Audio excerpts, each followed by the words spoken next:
Hello guys, good morning. Paano gumawa ng WhatsApp account gamit po ang ating mga cellphone? Ganito lang po ang gagawin natin para makagawa tayo ng ating WhatsApp account. Punta lang tayo sa ating Play Store. Dito po sa may search engine, i-type lang natin dito ang WhatsApp.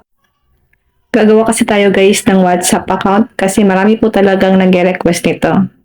Then, click natin itong WhatsApp Messenger.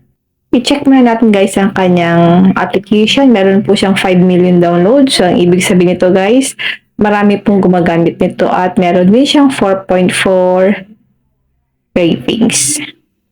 Yan guys, kailangan nyo lang po siya i-install or i-download.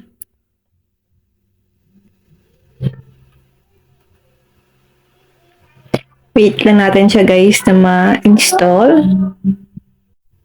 Click natin ang open once na na-install nyo na po.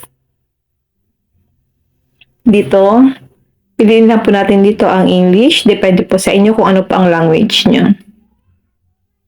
Sa akin po, English ang pipiliin ko dito. Then, click natin itong arrow. Click natin dito ang agree and continue. Meron po siyang privacy policy. Then, click din po ang allow.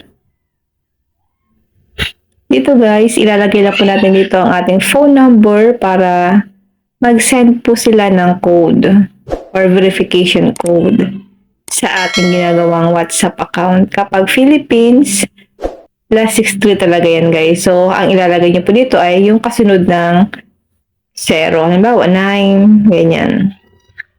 Yung phone number nyo po. Then, click natin ang next.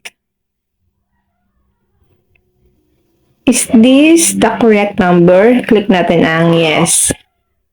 Kailangan po, correct yung number nyo kasi dyan po mag-send ng code ang WhatsApp.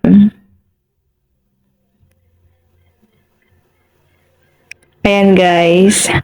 Sa akin guys, nag-automatic siya once na nag-send po ng code. Contact and media. Not now muna natin guys. Pwede naman pong continue. Cancel muna natin yun. Dito guys, type your name. Ilagay lang po natin dito ang pangalan natin. Then click next. Create passkey for secure easy to login. Skip ko muna ito guys para hindi tayo magtagal. Pwede naman pong create a passkey pero para sa akin guys, skip ko muna ito. Para makagawa agad tayo ng WhatsApp. Ayan guys.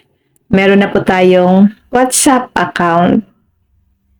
Yan, pwede nyo na po siyang lagyan ng profile picture nyo. Or pwede na po kayong makipag-chat sa mga friend nyo na meron pong WhatsApp. Click natin ang 3 dots, click settings, click natin ang profile. Pwede na po kayo maglagay ng inyong mga profile picture o kaya yung about sa inyo. Pwede niyo po ditong ilagay.